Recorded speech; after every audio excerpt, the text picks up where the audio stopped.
れから仲良くしてね。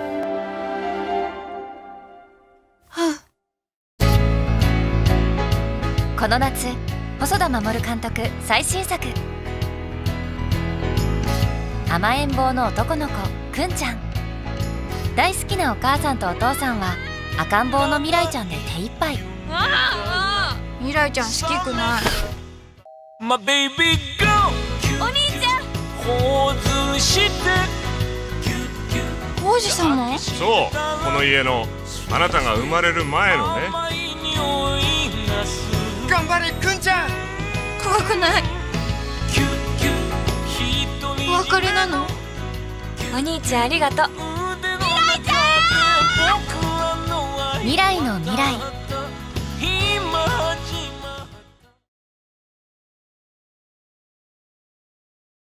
Hey за юу яцгаан Rusty Talks кино ревю энэ удаагийн дугаараар та бүхэндээ ерөнхийдөө та бүхэндээ амар интро хийсэн чи бидэд ерөнхийдөө бол киноны ревю өмнөх 5 дахь өдөр гарсан шинэ киног эсвэл одоо Оскарт үед Оскар ч юм уу team кино ревю ерөнхийдөө кино ревю болол тэгж хийж байгаа. Тэгээ саяны 5 дахьд бол яг онцлог кино гараагүй. Wonder Park гэдэг хүүхдийн кино бол театруудаар нээлттэй хийсэн. Тэгээд бас зарим нэг зорж исэн шинэ кинонууд бол үзэж амжаагүй. Энэ удаагийн дугаараар та бүхэндээ Mamoru Hosodaгийн одоо уран бүтээл Mirai гэж анимегийн талаар ерөнхийдөө ярихаар шийдлээ. Тэгээ энэ бол Оскарын өмнө үзсэн.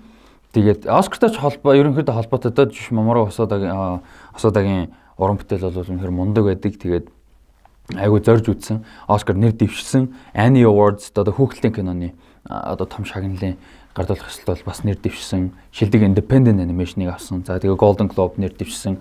Өнгөрсөн жилийн Cannes кино фестивалийн Directors Fortnight буюу одоо найруулагчдын сонголтын одоо 2-7 гэсэн ийм нэртэй юу байдаг. Одоо section гэх юм да байдаг. Тэрэнд бол бас сонгогдож нээлттэй хийж гарч исэн ийм Mirai no Mirai буюу одоо англиар бол Mirai гэдэг нэртэй ийм аниме байна. Тэгээ студио Chizuгийн 3 дахь бүрийн хэмжээний уран бүтээл студио Chizu нь бол Mamoru Hosodaгийн ерөнхийдөө хамтран бас өөр 2-3 одоо продюсертэй хамтран байгуулсан юм аниме студио байгаа. Тэгээд студио Chizuгийн 2012 онд гарсан Wolf Children, 2015 онд гарсан The Boy and the Beast 2 одоо анимегийн дараа гарч байгаа 3 дахь бүрийн хэмжээний анимашн болж байгаа манай. Тэгээд Mamoru Hosodag бол манай одоо үзэгчд маань бол The Girl Who Leapt Through Time хэлэхэд айгүй хэцүү англиар хэл уурчгаад Girl Who Leapt Through Time гэдэг анимег бол илүү сайн мэдэх 2006 онд гарсан. Тэгээд 2009 онд гарсан Summer Wars-ыг бол бас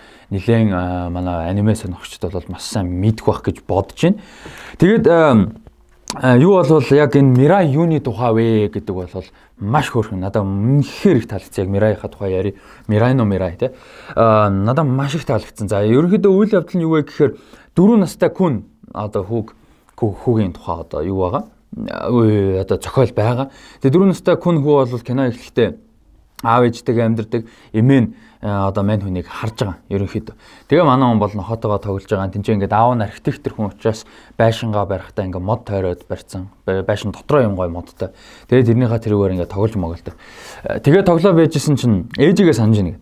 За тэгээ ээж аваа хоёр нь ирсэн чинь жоохон дүүтэй болцсон манай хүн. Тэгээд жоохон охин дүүг нь бол Mirai гэж нэрсэн баг.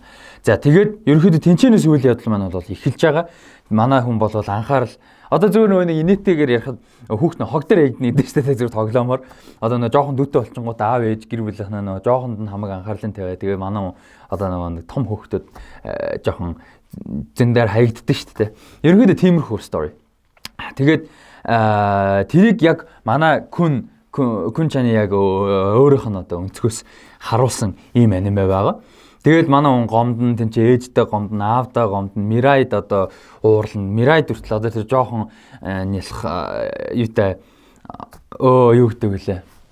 Тэгээ нялх жоохон хүүхдэд дүртэл гомдож тэнцээ уурлах те янз бүрийн ааш гаргана. Тэгээ бөө юм болж байгаа. Тэгээ тэнцэнээс одоо төсөөллийн бас хэсгүүд гарч байгаа. Маш сонирхолтой төсөөллийн хэсгүүд гарч байгаа. Энэ дээр бол жоохон хүүхдийн бол төсөөлөл ямар мундаг байдаг, ямар одоо том хэмжээнд төсөөлж, ямар их юм төсөөлдөг, ямар их юм боддог, ямар их үйл явдал тэр толгой дотор нь болж яадаг вэ гэдгийг бол энүүхэн энд жижигхэн сторигоор бол үнэхээр хөөрхөн харуулсан байсан.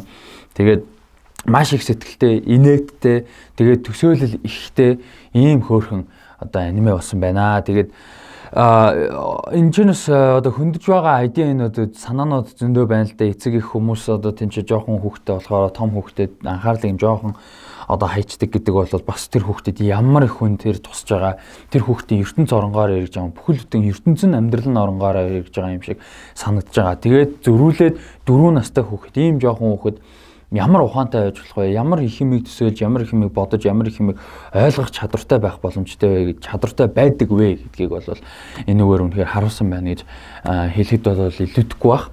Тэгээд юу маань бол аниме маань бол маш гоё зураглалтай, дуу оруулалт маш гоё.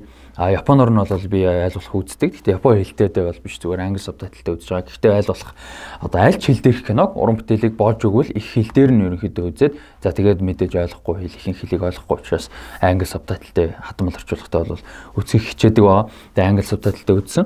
Тэгээд юуны хувьд бол дуу оруулалтын хувьд гэхдээ Япон ч гэсэн маш гоё байсан. Тийм эмоцтой хамгийн гол нь жоохон хүүхэд ихэд хүртэл эмоцтой. За тэгээд тэр төсөөллийг хэсгүүдийн зураглал үнэнхээр гайхамшигтай байсан.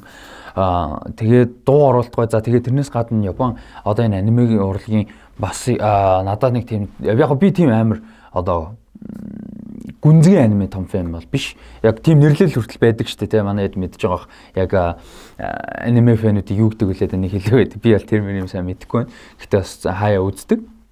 Зорж бол. Тэгээд яг энэ анимед бол яг би ингээд анзаарж байхад ихэнх аниме дээр хүмүүс хөгжмийг нь сайн анзаардаггүй, эсвэл нэг ярьдаггүй, эсвэл underrated байдаг юм шиг санагддаг.